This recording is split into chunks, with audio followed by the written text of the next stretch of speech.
Alrighty, everybody. I would like to welcome all who is watching to the week 7 of Chasing the Delta Season 6. My name is Alex Patterson. I will be solo casting this today. I'm going to actually switch this real quick. There we go. Now it's all better.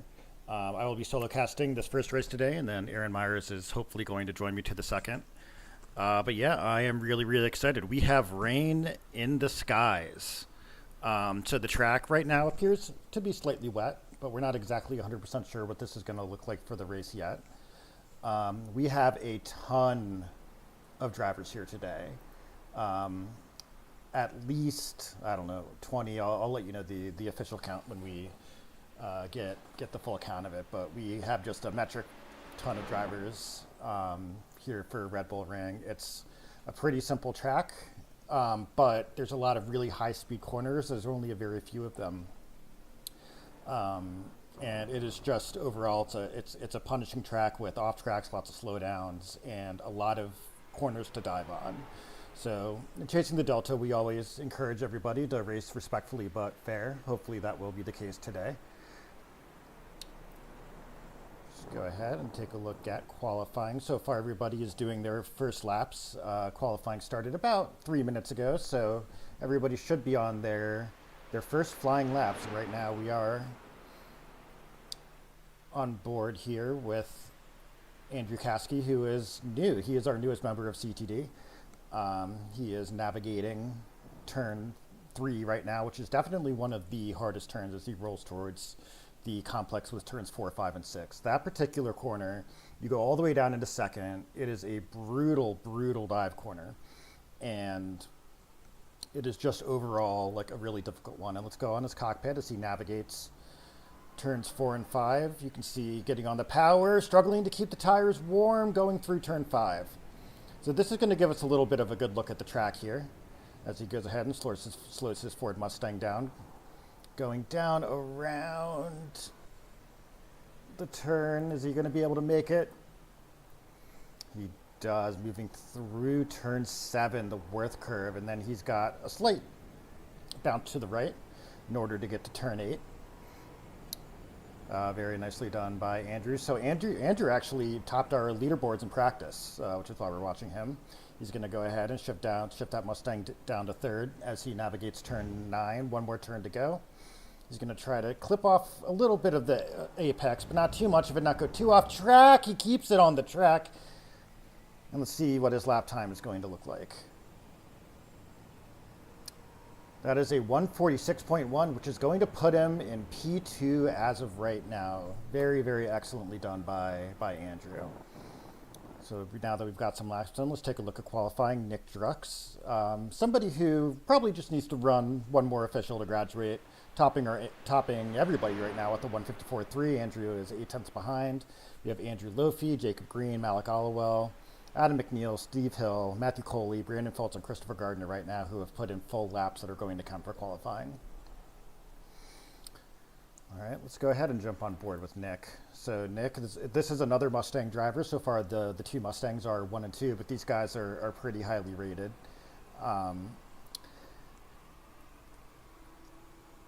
Let's take a look at the weather as we take a look at this, by the way. So right now, it is barely raining. It is raining 66%, but it is raining 95% humidity. We don't exactly know what this is going to look like for the race yet. Whether the rain will continue, we had maybe like a 60% chance of rain for this. The rain does seem to be increasing. We are on a very lightly weighted track. As Nick Drux once again crosses the line, he is 2 tenths ahead of Andrew Caskey. Well, did those laps count? Let's see. No, sorry. Their last laps were 1,000th apart, but their best laps are still pretty close together. Jumping on board with the always entertaining Kevin Cohen. Kevin Cohen is one of our better graduates, also an ultra marathon runner. This guy is unbelievable. From Charlotte, U.S., in his traditional Dale Earnhardt livery. And he is going to navigate turn 5 here. Let's hop on board with him. He's going to induce the rotation around T6 into T7 and try to keep it on the track. Very, very nicely done. Again, see these look easy, they're not, especially on the GT4. The GT4s don't have a lot of aero, and with the wet track. Being able to maximize the time through here is really, really important. So he did have an issue earlier in his lap, so he did get an off track and lose some time. So this lap won't count, but you will see him again try to clip the apex as Andrew did going into turn 10. Very nicely done. Cal Ferreira right now has put in a 146.0. And that is going to put him very, very nicely on top of the on top of P3. So let's go back to the timing tower. Nick Drux has the overall lead, but Stephen James with a 145.8. He is going to take P2 overall and P1 in the graduate class for right now. All right, we have about 2 minutes left of qualifying. We do have it set up so that every driver is able to finish their lap as long as they start the start-finish line before the timer runs out. And I think now is just another time to, as we watch, let's go ahead and hop on board with Stephen James. He's pretty good to watch. Oh, he might have gotten off track there, and he did just barely get the off track. You can see how tight they are in the Red Bull ring. But let's talk about Chasing the Delta. So Chasing the Delta is a academy first and a league second. So anybody is willing to join us. We focus on the GT4 and specifically the Porsche Cayman. So most of the people here are running the Caymans. And the goal is to teach people how to hit 2000 iRating and support them up until they hit that process. So whether that's telemetry reviews, whether that's steward, like spotting, whether that's just having a supportive community where everybody can talk to each other and really, have reasons to race other than just grinding it out by yourself. All that kind of stuff. We have stewards thoughts, we have, rigs. We have a really, really nice community here that supports each other as everybody tries to reach their iRating goals. And when you do get up to 2000 iRating, as soon as you get it, you are promoted to our pro class.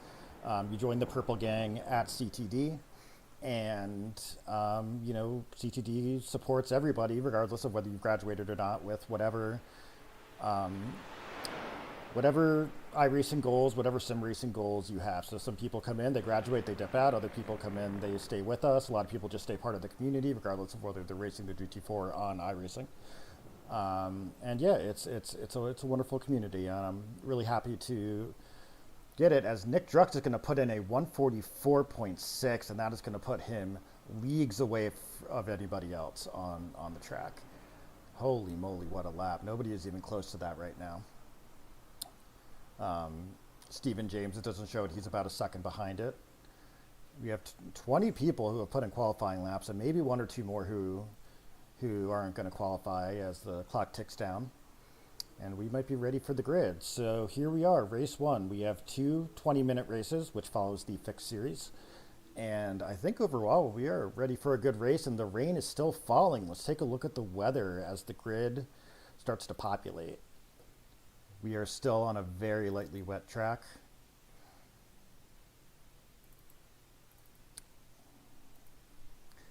That might get wetter. The precipitation has increased since we last saw it. It is just drizzling, but it is cold out, and it's not, we're not sure whether the rain is going to continue. So while the grid goes ahead and populates up, I'll be back in maybe a minute or so.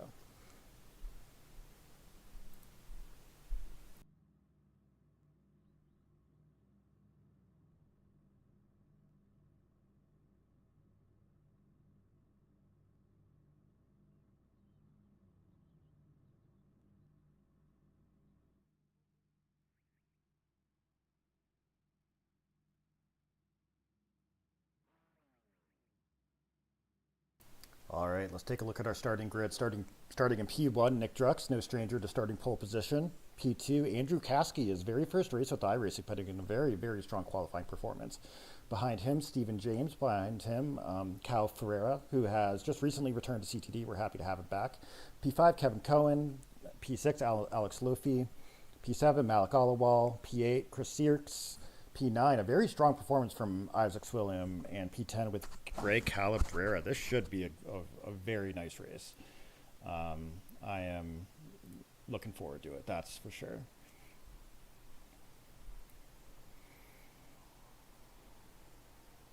The classic CTD flash. We are going to get a full face lap here.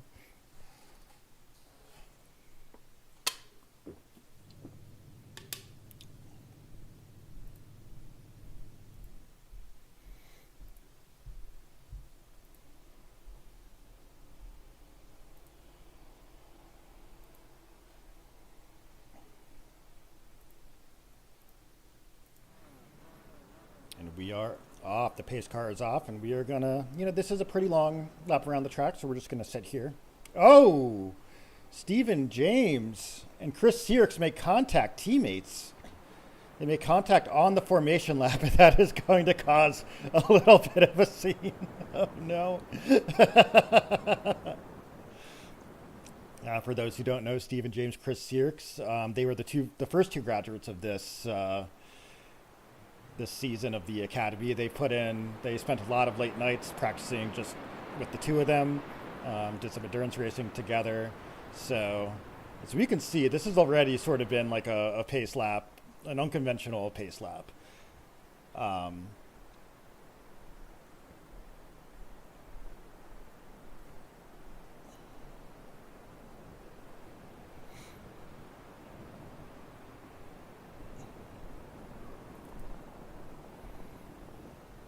So what we're going to be looking for is the T1 and T3 dives. So T1 is about a 90 degree turn, but the entire braking point is uphill, so it can be pretty tricky. And then T2 or T3, sorry, is the Remus corner is, I don't know, maybe 125 degrees, another elevation change, dive city. So whether these guys can get through this race unharmed, I know it's been a bit of a safety rating sink for a couple guys. That will remain to be seen.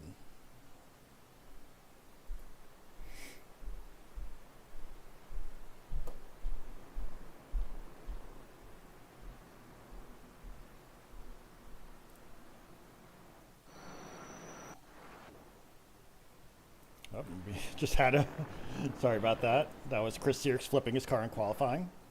And we're going to show it again for some reason. We're back.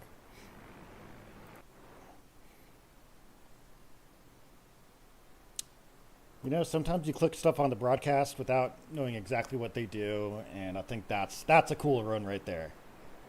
Maybe we'll incorporate some car flips in later, as we're going to head around T9 and T10. The tires will be a little bit warmed up, everybody on wets, and we are going to see how the start of this race goes. Nick Drux will be leading us.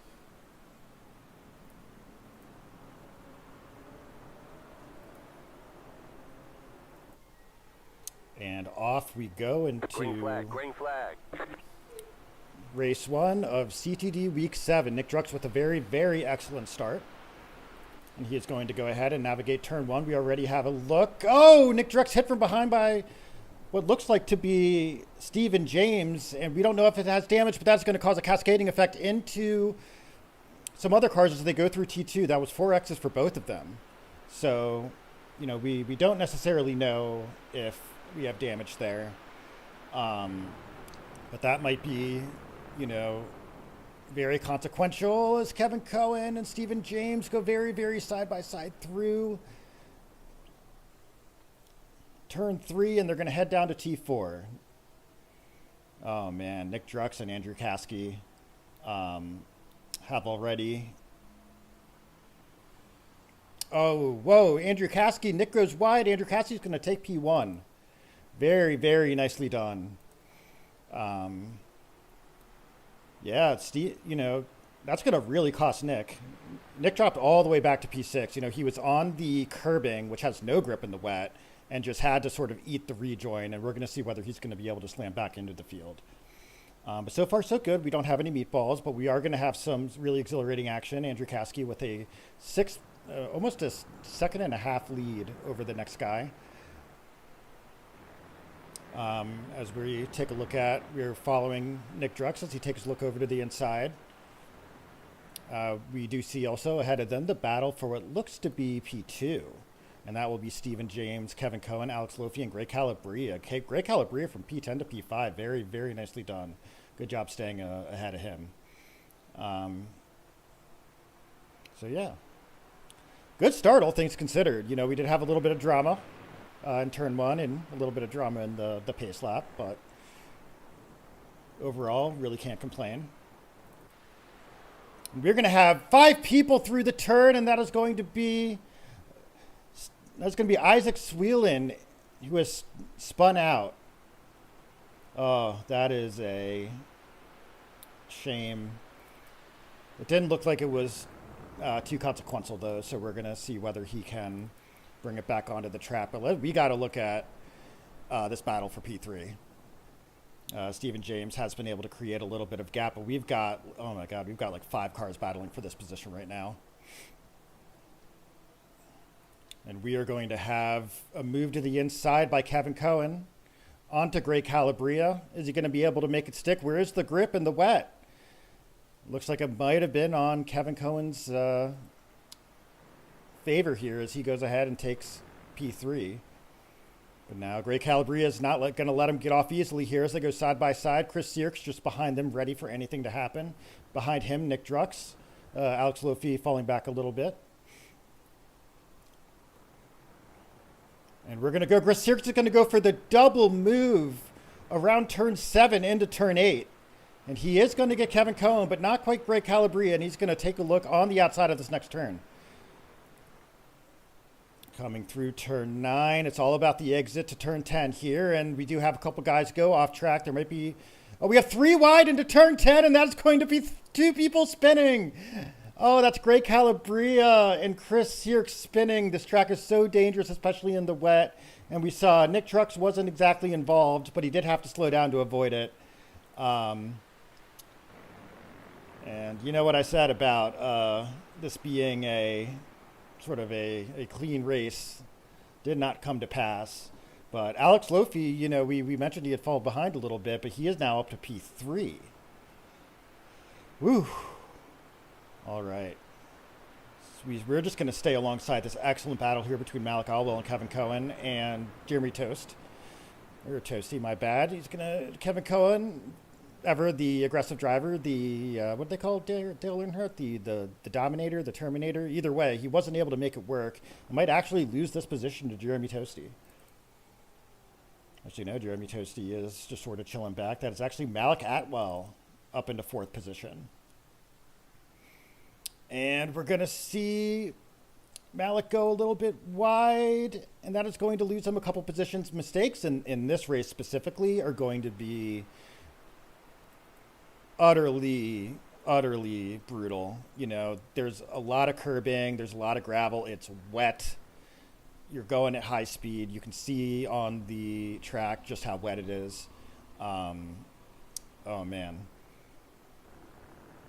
And we have Nick Drux. Nick Drux fell all the way to behind the field. Oh man, what happened to Nick? It's not entirely clear what happened to Nick, but that is likely going to take him out of contention for this race. Shame from P1 all the way to the back. He did get a bit unlucky. We still don't know if he had damage from turn 1. Who's to say? But that is definitely a very, very difficult. You know, this is just a difficult track. It's a difficult race. That's why it's been a safety rating sink for everybody, because there's like 10 corners and all sorts of chaos that happens, especially when it's raining. Meanwhile, we have Joe Beretta, who's going to make a move into P7 past Jacob Green. He's going to make that stick. Meanwhile, we have Jacob Green, who is looking like he's going to take up the position from Joe Beretta, and he does. I didn't let Joe get off easy there. Meanwhile, we also have a battle for P14 here between Chris Gardner, Matt Coley, and Patrick Dunham. Patrick Dunham's going to make a move on Coley. The scientist, is Coley going to be able to keep it? He's going to go through the inside on the curb. They're going to come very, very close to each other. Durham, you know, he does have the lead right now, but is he going to be able to make it stick to the, you know, he's going to have the outside coming onto this turn, and we saw that there was enough grip earlier to make this work. And Coley's going to take a gander at the curb, and we have somebody rejoining. Oh, man. Jacob Green going off, finding himself all the way back in P16. And this fight for P14 is really starting to heat up here. There's so much going on. I am but a man. I'm going to go to the battle between Steve Hill and Joe Beretta here for P7. It's a consequential one. We also have a battle for P3 I have my eye on. And that's Kevin Cohen and Alex Lofi. And Kevin was able to get past Lofi. But, you know, and Lofi is going to... Oh, Lofi in the wall. Oh, and he's going to struggle to get out of the wall. It's too bad we missed what happened, but he is going to tow. That sucks. Sorry, Alex, you were having a great race. Pepe hands. Sag. All the sad Pepes for Alex there. Whew. All right. Well, we do have a bit of a break in the action. Andrew Caskey is holding the lead from Stephen James right now. We watch Kevin Cohen going off, and that is going to most likely bring Jeremy Toasty right back into contention here. Let's take a look and see what other battles we have. We do have what seems to be like about a four-way battle.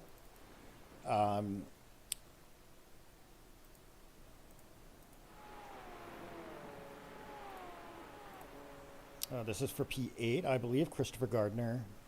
Or this is Chris Searks. Actually, no, this is Keith Gwinnett leading Gray Calabria, Chris Searks, and Matt Cheeseman. Matt Cheeseman, the hero of many of our battles. Always seems to find himself battling in our races. They're going to go ahead and navigate the downhill to the left P5 and P6. So far, so good for everybody. We have a crash, perhaps? Let's take a look. We do not have a crash. We did have a couple guys driving slowly, but this is just a difficult track, you know. So we have Gray Calabria going for the move on Keith Gwinnett. And is he going to be able to make it stick through turn 10, which is going to have a long straightaway? So it's going to be all about who has the exit here. As we see Gray Calabria take that position from Keith.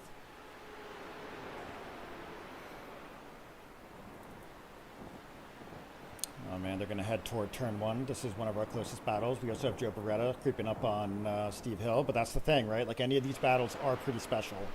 But it just takes, you know, one wrong move in the wet. And this has been a very event-filled first 10 minutes of race 1. As we see Joe Beretta having issues, and that's going to bring Gray Calabria, Keith Gwinnett, and Chris Searks right up by him. Something must have happened to Joe, because he fell very, very quickly there.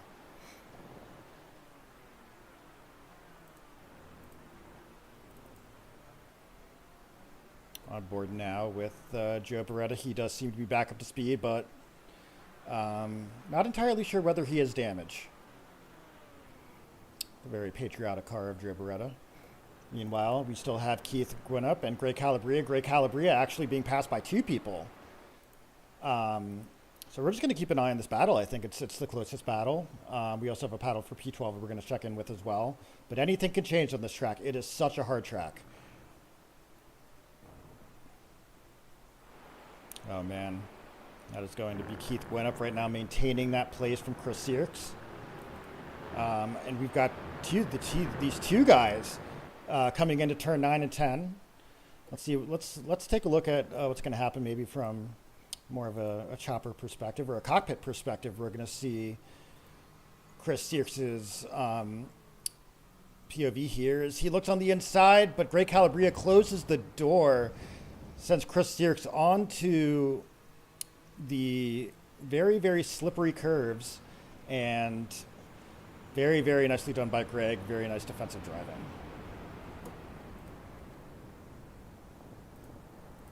And whoa, right before we quit from Sirks, we saw a great move by Cheeseman. Cheeseman just getting through him on turn one. That was a nice move.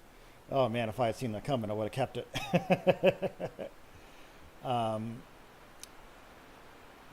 as Chris Sirks and Matt Cheeseman.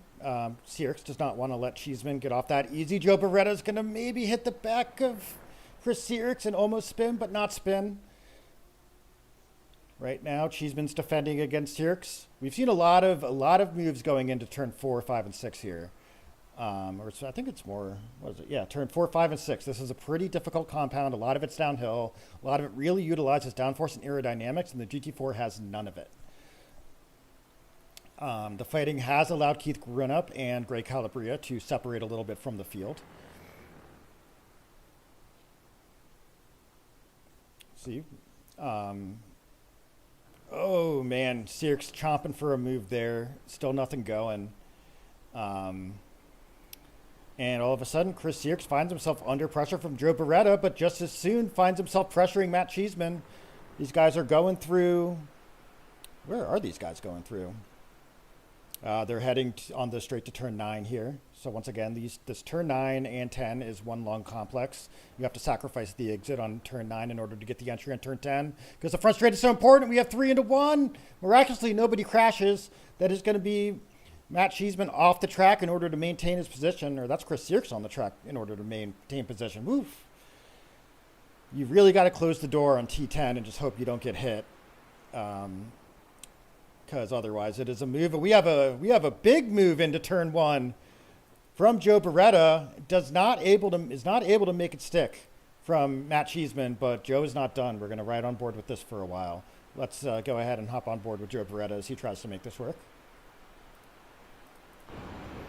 So he's going to have a look to the inside here onto turn 3. Is he going to be able to make it stick? That is most likely going to be a slowdown, and Joe knows it. Certainly an off track. He did get the pass for P10, but will likely have to slow down. But you can see from that onboard there why that is such a difficult corner and why there's so many dives on it. But he is not going to let up. Maybe he didn't get the slowdown, or maybe he did. It's hard to say. But turn 4 going wide, that might give Joe Beretta that position back. Oh man, this race. All right, that gives us a little bit of time to breathe and just sort of check out our sort of at the top of the field here. Andrew Caskey has maintained the lead over Stephen James, doing very, very well in his first CTD race, especially in the rain. Ooh, Chris Sirks. Oh, we had Keith Gwinnett. Something happened to Keith. I think Keith and Greg had an incident. And that is going to send both of them hurtling back through the field. It's not entirely clear what happened there. We also have a black flag for Chris Sirks. I'm not really sure what happened there. It's not telling us why. But that is going to take Chris out of the race if he does have a drive-through penalty. It's not entirely clear what that was. Anyway, the battle for P7 is heating up. Let's take a look at that. These drivers are Joe Beretta, Chris Sirks, who, as we've already said, is black flagged, and Matthew Cheeseman. But that's not going to stop Sirks from maybe having a little bit of fun at his compatriot's expense, and he is going to try to go around the outside here. And Chris, very defensively, takes all of the apex, but you can see what happens when you do that. The exit gets very, very compromised through turn 3, and now we're going to head to turn 4 with the 3 of them going back and forth. Let's take a look. We've got Joe Beretta. He's going to, again, defend the inside here against Cheeseman and Sirks. Joe Beretta from Kenosha, Wisconsin. Pretty close to where I live in Chicago. He's going to pilot his Eagle through this P7 and 8 portion of the track. And is able to, for the time being, hold Chris off.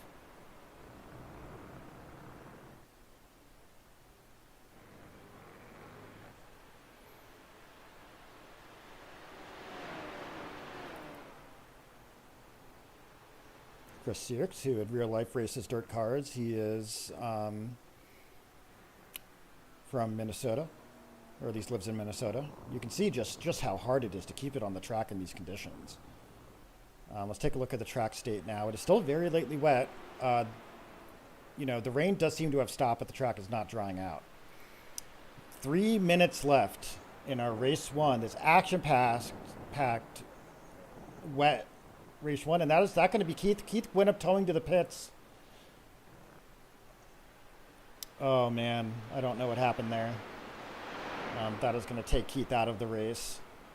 Greg Calabria also black flagged for some reason. Again, not sure entirely why. Meanwhile, we're going to keep an eye on the battle here between Matt Cheeseman and Chris Sierks.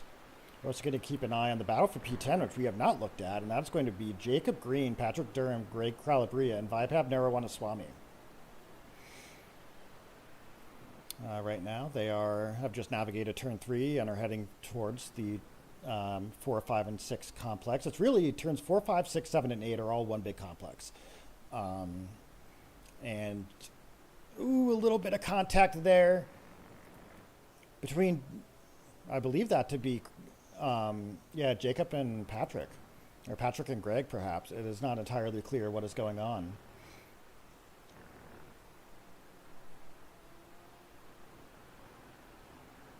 As they're going to go ahead and go through and once again give us a small breather, but that doesn't mean there isn't action between Chris and Matt. Joe Barretto has been able to pull a 1.3K second gap, but as we've seen, one mistake costs seconds and more, and we see Joe going wide as Chris finally pits for his black flag. He did all he could, and we have 2 laps left of this race. Andrew Caskey, very nicely done, holding about a 5 to 6 second lead over Stephen James, and if Stephen wants to catch him, he's going to have to start really, really pushing this car.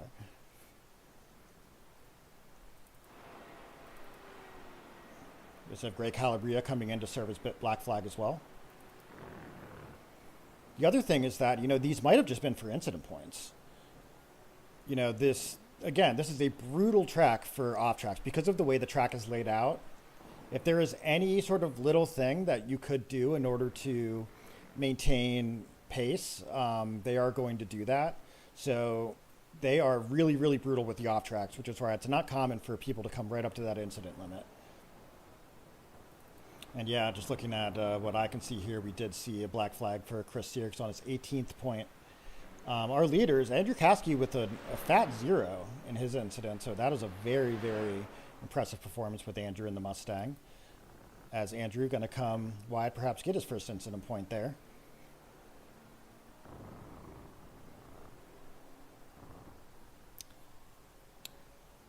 All right, and as he crosses the start-finish line, that will be white flag for our drivers. Ooh, man. It has finally calmed down near the end.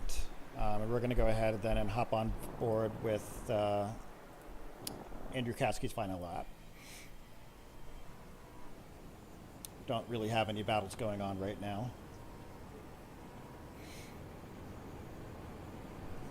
So we're going to get a good sort of idea what the track looks like and the lines you take in the wet.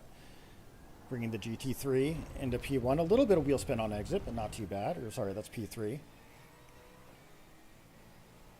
P4 being, they don't even call this a corner. This is P4. And you're going to just see the elevation and the speed in which you have to take this, right? Look at this. It is downhill. It is off camber. Everything is pointing away from you. You somehow, in the wet, have to make that car stay gripped and on the limit through there, and that is no easy feat. Going to go ahead, slow down now for P6, or T6, my apologies. Coming all the way through to turn 7.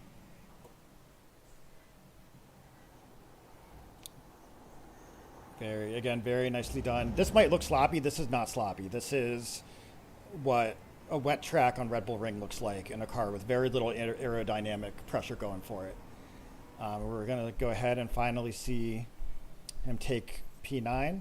He needs to sacrifice the exit here, and he is going to go a little bit wide. And then finally, he is going to come through P10, not lose it, and he is going to be the winner of race 1. here at Red Bull Ring. Very, very nicely done, Andrew.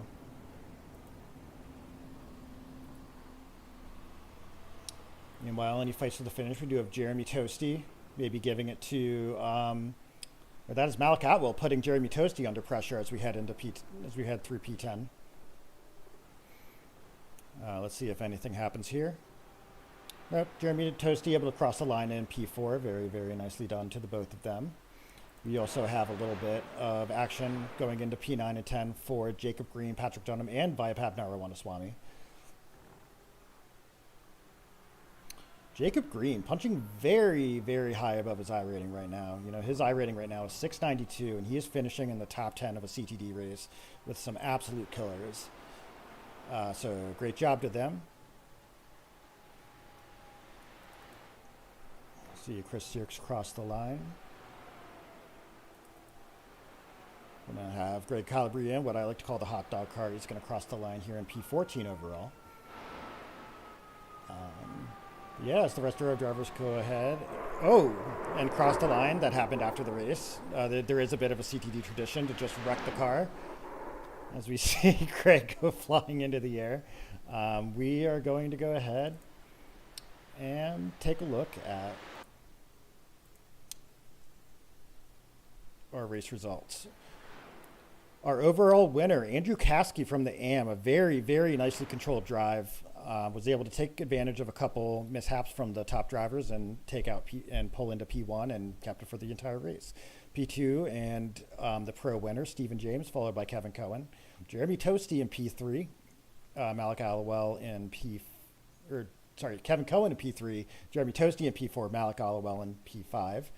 And Malik and Jeremy are taking P2 and P3 in the AM division. Then we have Steve Hill, Joe Beretta, Matt Cheeseman, Jacob Green, and Patrick Dunham, who are going to round out the top 10 with Chris Sierks taking third in the pro division. Well, that was a crazy race, and we're going to go ahead and load into race 2. We hope to see you there, and we'll be back soon. Thank you, everybody.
And welcome back to week 7 of Chasing the Delta. And this time, I am no longer by myself. I have my head commentator here, Aaron Myers. Aaron, how are you doing? What's going on, guys? I'm good. I'm happy to be here. Apologies for missing race 1 there. Had some things to manage with race control, so we're ready to go. I'm looking forward to this race 2 in the dry. Looks like we have a stacked grid. It's going to be a good one. Yeah, race 1 was constant action in the very lightly wet, but wet enough to make things interesting. And we're going to see how the rain performance is going to translate to the dry. Andrew Caskey had a very solid performance in race 1, going on to win. It does not look like Nick Drux will be joining us for race 2, but he got pulled, got involved with some unfortunate accidents in the beginning, and had to probably step out for race 2. But the door is open for anybody here. Kevin Cohen, he's always pretty fast. Andrew Caskey, we know he's fast. And yeah, these qualifying laps are coming in. Anybody catching your mind here? I see we have Kaio joining us for tonight's race as well. He's kind of an older CTD driver coming back to the swing of things, so be interesting to see how he's doing. Looks like he's in P3 at the moment. Yeah, he was. I think he was as high as like P3 or 4 last race, and then had some incident. A lot of people had incidents, but I saw him tow back to the pits. He's got a really nice shark livery, and he is Yeah, that right is now one. running P2. That is one aggressive-looking Mustang. Oh, we Yeah, commentator cursed him. I don't know. Just a little bit of a... That was a nice save. That's what happens after you drive in the wet for 25 minutes at the Red Bull Ring. Is you understand the grip. Well said. Yeah, that's a good point too. That was it was definitely a very nice save. Hopefully we didn't cause that Yeah. loss of traction there, but Yeah, he is currently running. I want to say P3. Let's go on. Let's go ahead and commentate a lap. Let's go on Andrew Lofi, and we'll take a look at what this lap looks like in the dry. So we saw him go through turn one again, an uphill 90 degree. The altitude change is really tough, and then we're going to come here into turn 3. This is also uphill, but it is a lot longer. So you're going to see Alex Lofi get a really, really nice wide entry in and nice exit out. These next using all of the track there. Yeah, these next complexes, 4, 5, 6, 7, and 8 are all pretty much interconnected.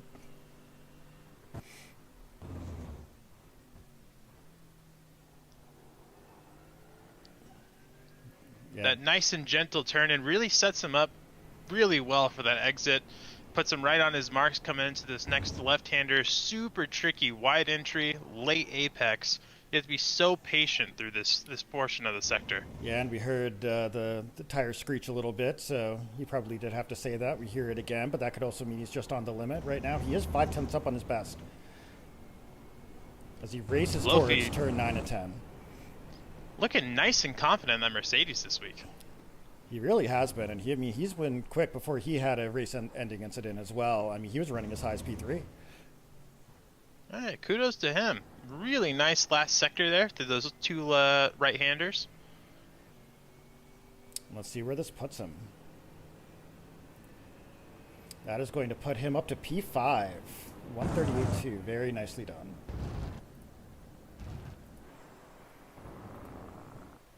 Let's see if anybody is running well here. So yeah, it seems to be a battle between Andrew Caskey and Stephen Cohen for that top spot. At 137.0 at the Red Bull Ring is no joke. Definitely not. 1/10, exactly 1/10 separating those guys. That's wild, especially in different cars. Yeah, so what's your experience racing the Red Bull Ring? What's it like? It's a battle of racecraft and not so much pace, especially with that slipstream coming into effect. You can kind of stay within the car that you're battling as far as distance goes. But what really makes or breaks your positioning at the end of this race is how well you managed your car positioning against everybody else. It is so hard to make passes here, and it's fairly easy to defend. So that I would say that's the trickiest part about racing Absolutely. It is also dive bomb city in turns 1 and 3. here. You know, they don't look like good passing points, and they're really not. But if you want to dive somebody, go ahead and dive them. As we take a look at Cal Ferreira navigating the final bits of this lap, going through turn 9 and 10. He does seem to be up on his pace. I'm not sure by how much though. Let's see if that's actually accurate. Oh, but he is going to go Little so wide. wide. Yeah, that was unfortunate.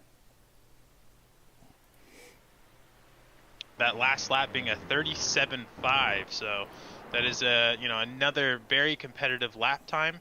But with that off track, obviously it won't count on this one. Yeah, and we have Stephen James on the lap as well. Let's see if this one counts for him. No, 137.5, and you know, he might have gotten it off track as well.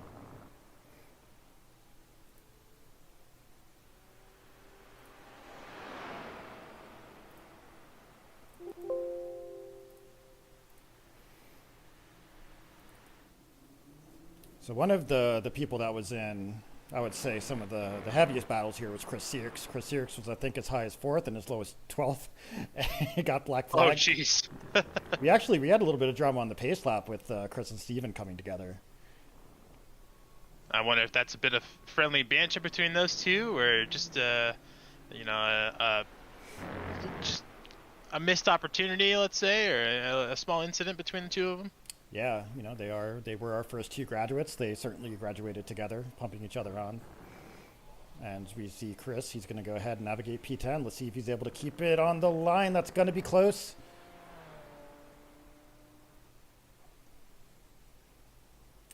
And he might have just barely not been able to finish that lap. Oh, man. It is not, I'm not sure what he was on track for there. But that was very, very close, and we're just going to go ahead and take a look at our starting grid. In P1, we have Kevin Cohen. Looks like he stuck that pole position away from Andrew at the last second there. He must have, yeah. Andrew coming in P2, Steve in P3, Cal P4, Alex Lofi P5, Joe Beretta P6, Steve Hill P7, Chris Searks P8, P9 is Greg Calabria, and P10, the always battling Matt Cheeseman.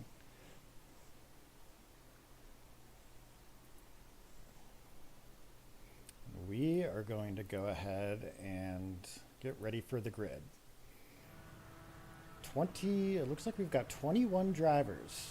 We're 20, even maybe a few more than that on the grid. So this has been a packed house here at the Red Bull Ring. Who knew this track would be so popular? Yeah, in previous weeks we've seen a bit of a decline on our grid, and I think that's maybe a mixture of them being oddball tracks, or maybe just people aren't that comfortable racing there. The Red Bull Ring brings out the drivers. Absolutely. I mean, it is an F1 track. It is a popular F1 track. There's been a lot of really, really good battles on it, typically between people such as Max Verstappen and Lando Norris. And you know, it's just a famous track. The F1 tracks really bring out a lot of the drivers, and they're also more likely to have the track. Like, I think last week was Brands Hatch.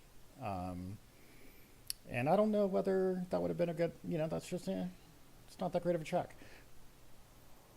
Yeah, it's not a very common one in modern racing. You know, Brands Hatch definitely has its history and notoriety, but it's fallen off to maybe a little bit more of the grassroots stuff as modern cars have gotten so much faster. Yeah, it's certainly not as compelling as a track like the Red Bull Ring. So, all right, we are going to have our pace pickup truck, lead the grid away here. Expecting a very interesting lap 1 come that green flag. Absolutely. We're going to see if we have maybe a drama-free pace lap here. As the pickup truck, who somehow has even less aerodynamic properties than the GT4 car. We have Kevin Cohen in his trademark Dale Earnhardt livery. And it is going to be all about who's able to get a good run into turn one, and potentially who gets the inside. The problem with this track, and I mentioned a little bit last time, is these are the exits are so strong here, and especially on that complex from P4 to P8 or T4 to T8, you're on the grip, and it is all off camber with elevation changes. These aren't obvious lines that you have to take through it. You're in a GT4 with reduced aero. You have to be on the limit. It is such a difficult track. So these guys got to get good exits out of. Not only do they have to get the inside into some of these corners, but they got to make sure that they're not drowning on exit. Absolutely. That turn one, it separates the men from the boys on the exit. Anybody can get into it. How strong of an exit you get on the run up to turns 2 and 3 make all the difference. Absolutely. You do get a full pace lap here. Let everybody's tires get nice and warmed up. Look at the guy driving the pickup truck. He looks cool. He's probably having the time of his life. Got sunglasses on. He is chilling in the pace truck.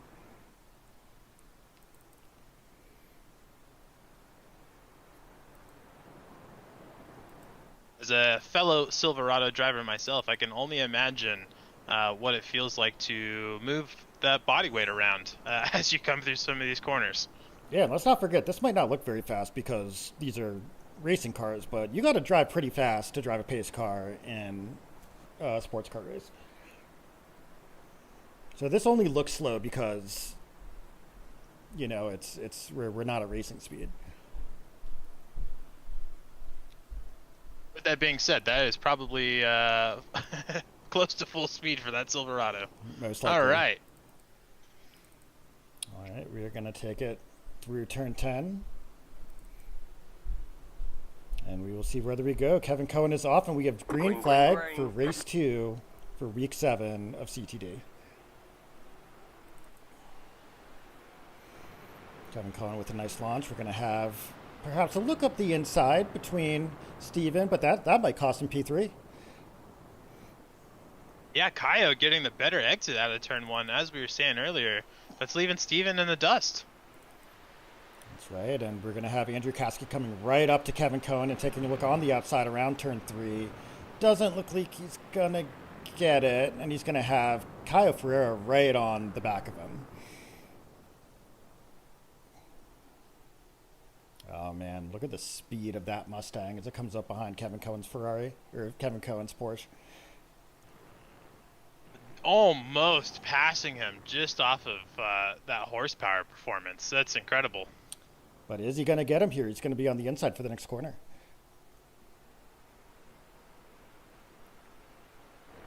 We do have a battle for P3 still between Kaio and Steven. We pretty much have a battle for P1 between 6 cars. Got Andrew, Kevin, Kaio, Steven, Alex Lofi, and Joe Beretta, and Andrew Caskey has made the pass. And we have Kaio into the wall. Oh man. That is an unfortunate one, and I think unfortunately that is on his own as well. Kaio. Just a little too aggressive on the throttle on exit there.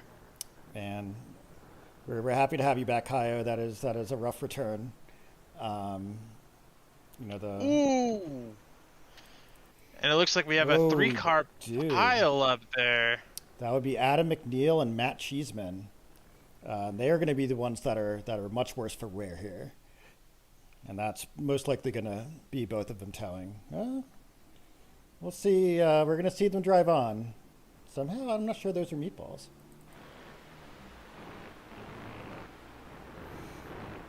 Meanwhile, we do have a meatball for Adam McNeil. That is a shame. Definitely took the brunt of it there. Looking around the track here, we have a bit of a battle for P4 between Joe Beretta and Alex Lofi, with Greg Calabria waiting for some sort of action to happen. We did see Joe get a lot of understeer in his car last race, and we just saw it again, and that is going to be Alex Lofi taking P4.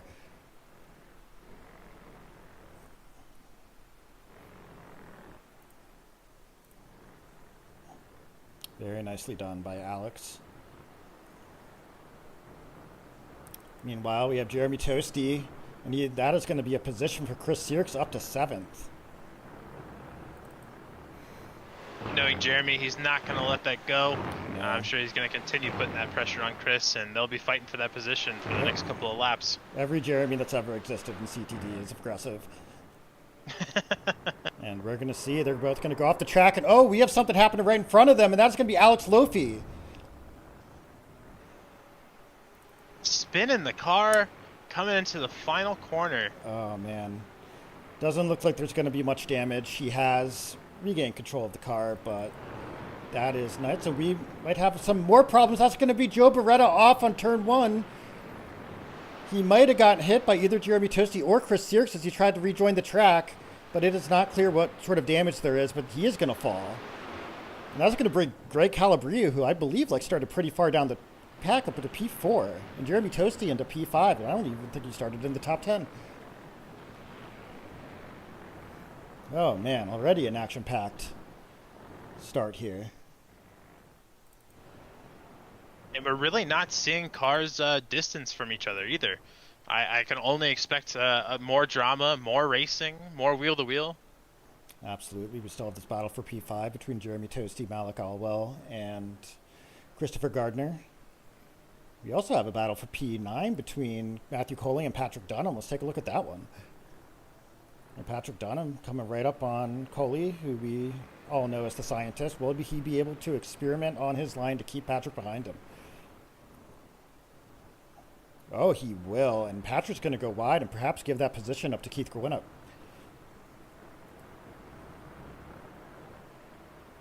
Very, very, very nicely driven by Matthew Coley. But with that said, we're a little bit spread out now. We have Matthew Coley in P9, Keith in P10, Patrick in P11, and Vibe in P12, and that is our current battle. So we are going to stay on board with them.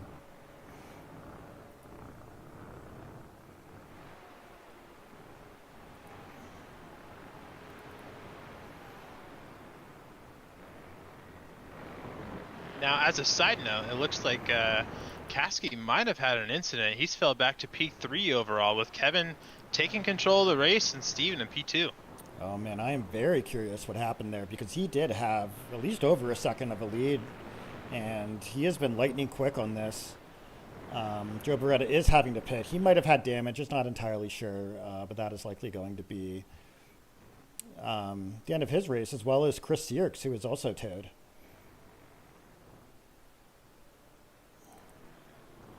Kasky just getting a little bit loose on the entry into turn 7, coming out a little wide, and that's going to lose him to those 2 positions. Yeah, that is a big shame. You know, he was able to go pretty much the entire last race without an incident point. But now we have a battle for P2 between Steve and James. He's got to keep the very quick Andrew Kasky behind him.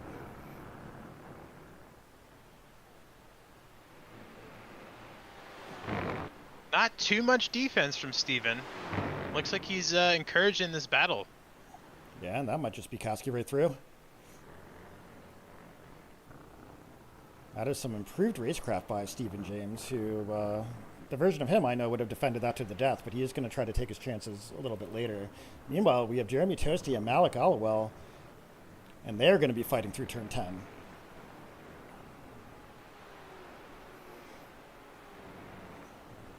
Toasty with a very, very nice exit, and he's going to try to hold him off into T1 in his Grand Theft Auto inspired livery.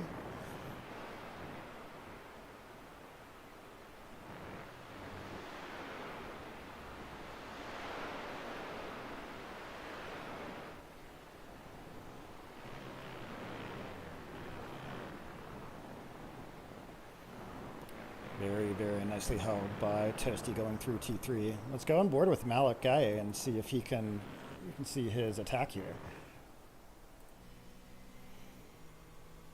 You can tell he wants it. He just needs to start just chipping away ever so slightly at that gap. Yeah, we're going to see what it's like to chase a car through these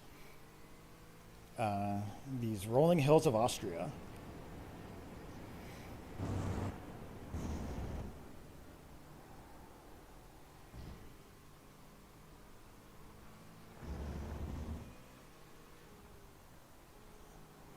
So far, though, not. Jeremy is not yielding a little bit, but it's going to be about these exits. We're going to see how this comes between turn 9 and 10.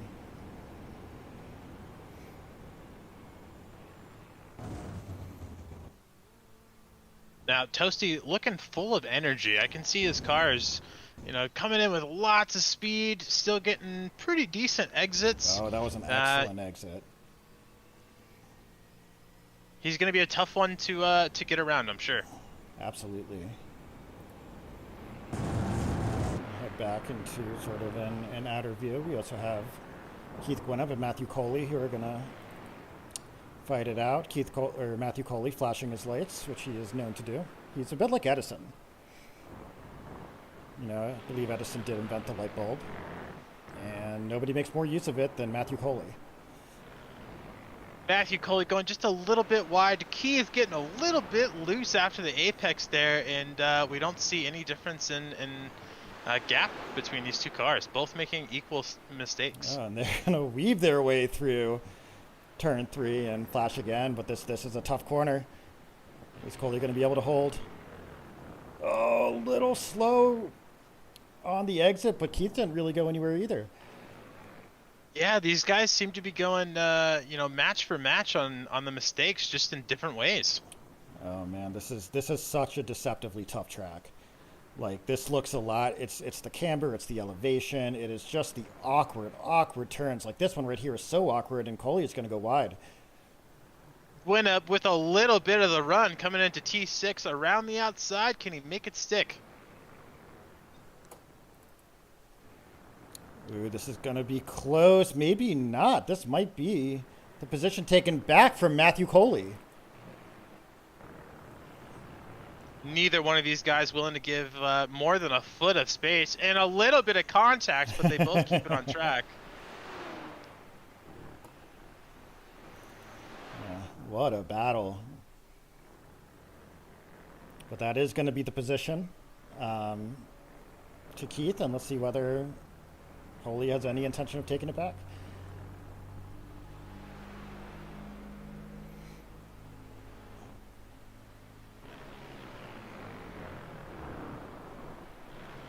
All going to be about the exit here. Who gets the better exit?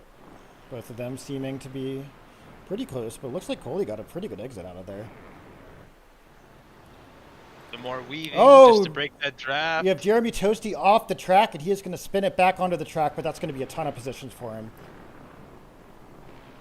Down to P10 after that one. Yeah, he was fighting with Malik A. I'm very curious what happened there. We jump on board with Patrick Dunham as he defends from Alex Lofi, who has recovered quite nicely from his spin.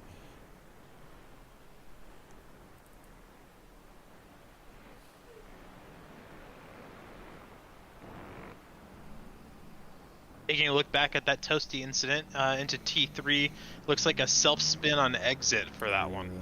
We've been talking about these exits all day, and that just means that drivers are going to be stomping on it as Lofi goes right past Patrick, who had gone wide through turn 8 there.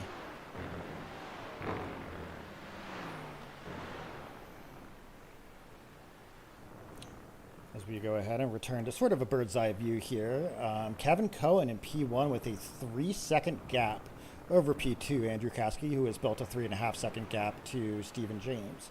Greg Calabria in P4, Malik Allowell in P5, Chris Gardner in P6, Jim Campbell, very nicely done in P7, Andrew Lofi in P8, Patrick Dunham in P9, and Jeremy Toasty will be charging back through the field from P10.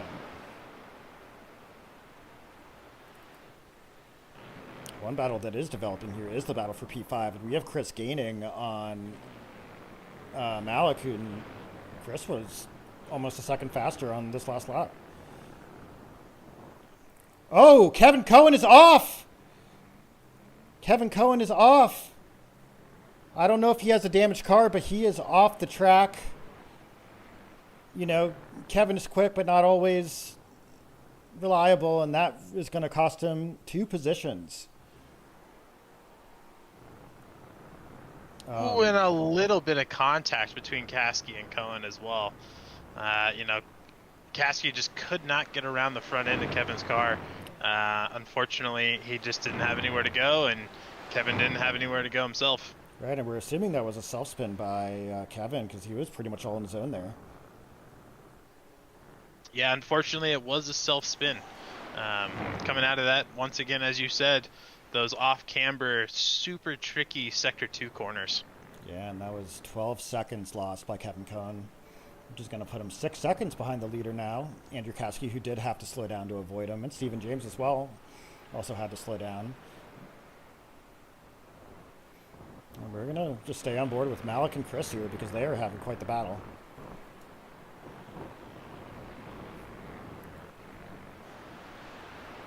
Heading down toward turn 3. We haven't even talked about the draft here. Not only is the exit important, but the draft is super, super important. As we see Chris Gardner with pretty much a similar exit make up almost 3/10 on the straight. Yeah, it seems to be especially highlighted after these new GT4 updates as well. A little bit less aero, a little bit more top speed, and that slipstream just becomes that much stronger. As you can see, which is why these battles can sort of develop out of nowhere. Another battle that has developed is Andrew Lofi, and he has come up right to the back of Jim Campbell. And he was almost a second and a half faster than Jim last lap.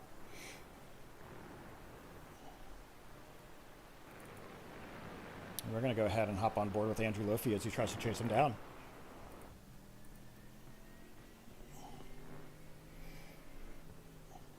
Our only Mercedes, Alex Lofi. And before the tire model, the Mercedes did have better straight line speed than the Porsche did. I'm not sure about today. We have Kevin Cohen black flagged.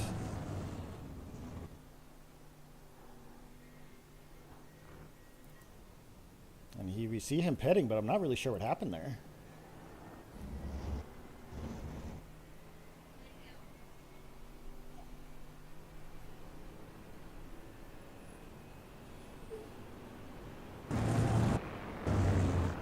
Only 7 incident points. I'm very curious myself. Yeah, as Alex Lofi goes for the move on Jim Campbell in turn 1, doesn't quite get it. In terms of people who do have black flags for incident points, we've got Matt Cheeseman and Matthew Coley. Looks like that might just be Kevin Cohen calling it a race. Or he's got to stop and go for some reason. It's not entirely obvious. We're going to have Alex Lofi perhaps go to the inside on this turn 4. Going to take a look. The door is wide open. Is he going to be able to take the position? Side by side here, coming into probably the hardest corner on track. Yes, this is completely awkward. Lofi does have the pass completed, but will he be able to hold on to a very game Jim Campbell? That Mercedes is looking nice and planted. It sure is. That was a very nice move by Alex Lofi.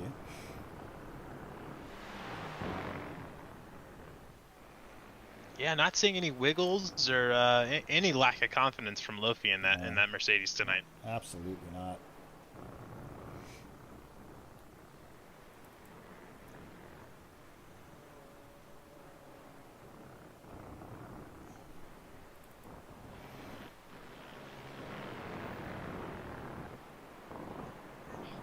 All right, back to sort of a broad view here as Lofi and Campbell continue to battle it out. Andrew Kasky with a 5.5 second lead over Stephen James, who himself has a 14-second lead over Greg Calabria, or has a 9-second lead, my apologies. Malik Allowell in P4 and Chris Gardner in P5. And we are watching Alex Lofi in P6 as he tries to pull away from Jim Campbell.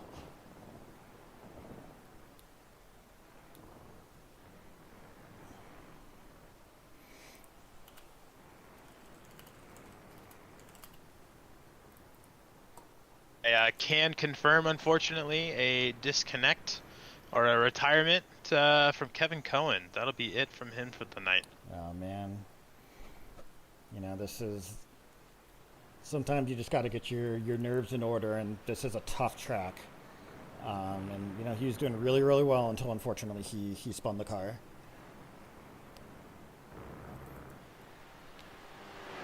So 2 minutes left in this race. Nowhere near as much action as race one, but nonetheless we have had some good battles here.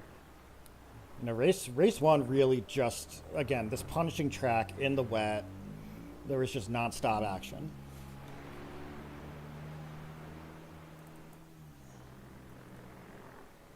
The rain races are always the ones that spectators and all of our fans look forward to the most. Much like F1 this upcoming weekend, we're expecting a 3-day forecast, and it's only because it changes up the order. It makes things real interesting between all the drivers. It removes any advantages people might have, and you have to solely focus and rely on your driver mod. Yeah, absolutely. And in F1, those rain races are sick. I believe it was last year we did have the rain at Interlagos, where they are this week, and we had I think both Alpines got P2 and P3, and Yuki was on the podium for the qualifying. And the big thing, though, is that we have seen the most dominant performances from Max Verstappen at Interlagos in the rain. He is just a different animal. So for anybody who has not gone and watched his fight through the field at age 17 at Interlagos in 2016, that should be on your to-do list. Second to watching all of our streams and broadcasts for our league races. Yeah, but they're doing that anyway. Yeah, very true. As Andrew Kasky is going to cross the start-finish line and get the white flag with a 5.5-second gap, and all he just has to do is keep it together.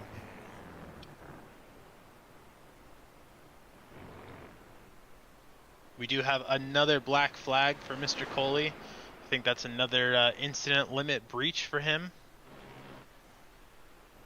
It might be, yeah, and it looks like one for Vaibhav Narayanaswamy as well, who has just hit that 18 limit. We do have it set up, I believe, where the first 17 incidents is a drive-through, and then I believe it's every 5 after. And this track, with 10 corners and very easy off tracks, can be an SR nightmare. And as you say that, a third one comes in, Brandon Fultz with a black flag as well. Yeah, so we should notice as Andrew Kasky takes his white flag lap that he is on 11 incidents, and Stephen James on 13. So he's not necessarily at risk here of getting black flagged, but that is a factor, especially, and it was definitely a factor in the rain. We had a bunch of incident with black flags. And we are going to watch Andrew Kasky. He's going to take turn 9 and 10 here.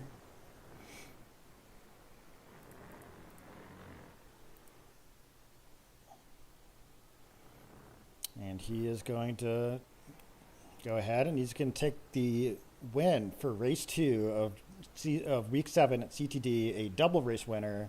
Congratulations to Andrew. And well, we've got Stephen James coming in at P2. Very nice drive from him. Greg Calabria is going to go ahead and take P3, and that is going to be our podium. Get Greg Calabria. His race pace today was pretty phenomenal. Now, not to take your attention away too soon, but we do have Isaac Swalem and Vibhab racing for P12 on this last lap.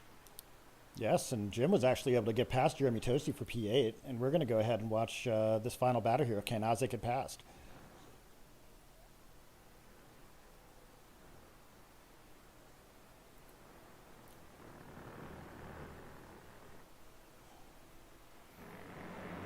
Vibhab getting a little bit of a better exit there. He's given himself some breathing room coming in these last 2 corners. Yes, absolutely. See whether he's going to be able to get the exit. Specifically, he has to not get the off track and slow down here coming through turn 10. He will go off track. I don't know if that's going to count against him. But he is going to go ahead and cross the line in front of Isaac Swellham, and that will be for P12 overall.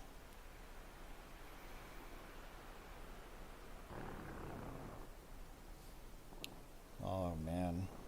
What an interesting race 2. I would definitely say race 1 had more fireworks, but race 2 was fun as well.